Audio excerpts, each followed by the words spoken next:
So if we have this monumental shift to where we're all creating a digital stamp, what do the best digital leaders today do to leave their best stamp, to lead their best life, legacy, and leadership? So it turns out they all practice and embrace 5 habits, 5 simple habits. And conveniently enough, it forms the acronym of STAMP. And so those 5 habits are simple. It's not about adding stuff to our lives, it's about taking away. T is for true. You got to follow your passions, then success will follow. A is for act. Nothing happens without action. We need to take that first step. M is for map. We need to have a firm destination in mind, but we also need to be flexible in our path on how we get to that destination. And lastly, P is for people. We need to blanket ourselves with the right people, both offline and also online. So let's start with the first one, S for simple. So please, by a show of hands, how many of you think you're pretty good at multitasking? I've got my hand raised. Okay, I just made liars out of all of us. It turns out in our research, the neuroscience shows that actually human beings can't multitask. We can't parallel process 2 creative tasks at once like a computer can. Instead, we switch between tasks. So we're not really multitasking, we're just switching between tasks. And that switch has a cost and efficiency as our brain tries to determine if we're multitasking on 3 different creative tasks, which one's the most important? Which one should I switch to? Which one should I be working on? So ironically enough, we're doing the exact opposite of what we're trying to achieve. We're trying to leave this great digital stamp, so we think we need to do more. We need to beat Father Time, yet Father Time is undefeated.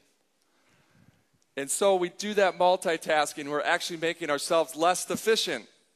We're doing the exact opposite of what we're trying to do. How bad is it?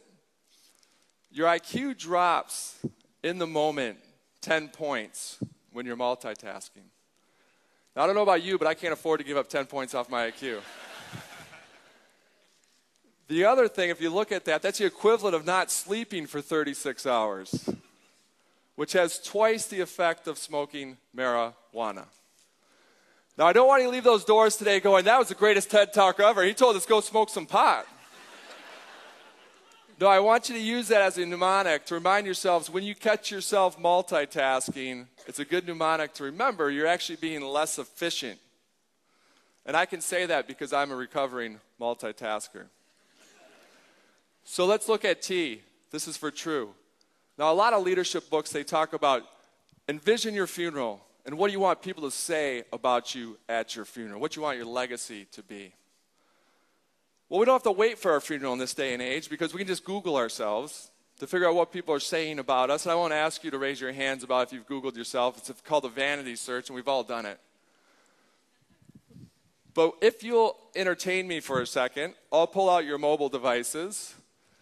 And some of you are going, pull it out, I never put it away.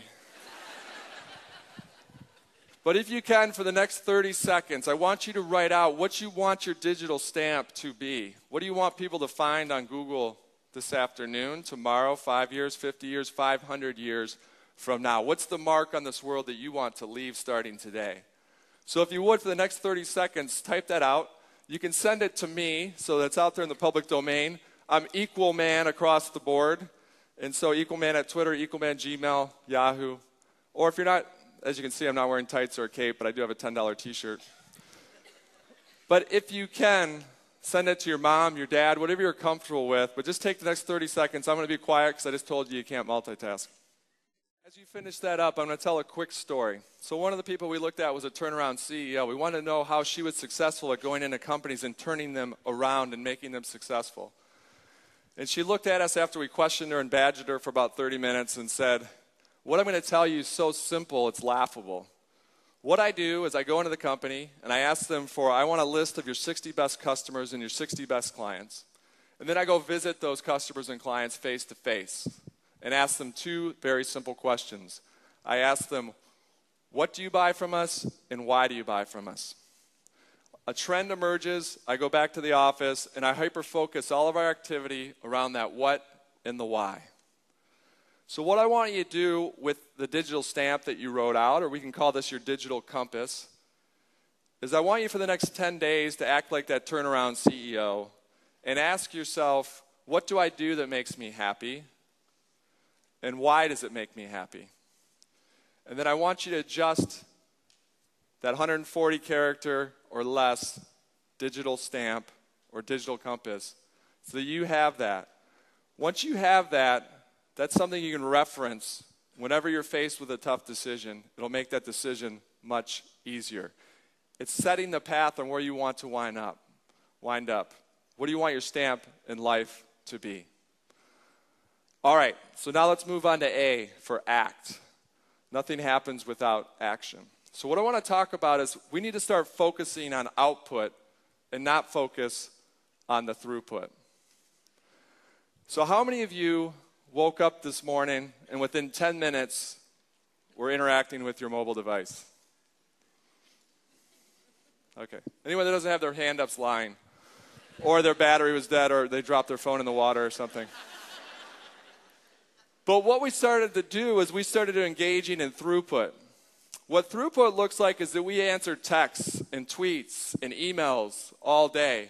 And we're exhausted. We work super hard. At the end of the day, we worked hard and we're exhausted. Yet we have nothing to show for it. We didn't produce anything. We have no output. And so we want to hyper-focus on that output. And so a lot of us look at trying to do everything. And if you look at the word everything, what you need to do is most of us focus on the every. And what we need to focus is on the thing. What are the things that actually change this world? So a quick story about how meaningless throughput is that when I was the head of marketing at TravelZoo, we were fortunate to be one of the top performing stocks on the NASDAQ. So it was a crazy time. I was super stressed, and I needed a break. So I needed to take a vacation. But I knew if I took a vacation, that I'd have 1,000 emails during the course of that vacation. And what had happened is I'd fall in the trap that many of us do. These digital tools are designed to work for us, but yet I found myself working for the digital tool, email. And so I wanted to flip the script. So what I decided to do is I'm going to take that vacation, and I made my out-of-office reply look like it was coming from the server. So it said, "Thank you for your email. This mailbox is temporarily full. If your email is important, please resend it on October the 1st. That's when I was returning. So I have this amazing vacation. I come back. Sure enough, I have 1,247 emails in my inbox. And I hit Control, Alternate, Delete. There we go. Deleted all the emails. So then I sweated it out for 2 or 3 days, waiting for the world to end. But we know the story. The world did not end. 8 people thought it was important enough to resend me the email. That is how little throughput matters. So say yes to output, no to throughput. Output, write that screenplay. Design that fashion line. Start that nonprofit. The easiest way to do that is tomorrow morning, wake up, write down 2 things of output that you're going to get done before you do anything else, before you touch your device. Now, let's look at M for map. We need to have a firm destination in mind, but we need to be flexible in our path and how we get there. So all of us are going to be pioneers. We're going to be digital pioneers. And as pioneers, we need to understand that we're going to get pushback. And instead of getting frustrated, embrace that as a signal that I'm pioneering. That's why they're pushing back. I'm doing something that they've never seen before. Digital pioneers don't use old maps to get to new destinations. So understand as a pioneer, you're going to get that pushback. And you need to embrace that pushback. And the great example, the most flexible story that's well known is Steve Jobs' story. So he had a firm destination. He wanted to put a dent in the universe. He wanted to create a company that changed people's lives. And when he did that, at the age of 30, the Apple board forced him out of the company that he started. And he went on to start Next Computers and also become the CEO of Pixar. And so when he returned to Apple, he was a better leader. And at the time of his passing, Apple had the largest market cap in the world of any company. So he was flexible in his path on how he got there, but he's firm in his destination. And we need to understand those hurdles are there for a reason. They're to keep everybody else out. They're not to keep us out. And there's a great term I heard the other day. So in this digital world, we're not going to get it right the first time. So we need to fail fast. We need to fail forward. We need to fail better. So I heard a great term. It's all about being flawsome. So it's through our flaws that we can actually showcase how awesome we are. And so it's taking that proverbial digital lemonade, digital lemons, and making that digital lemonade.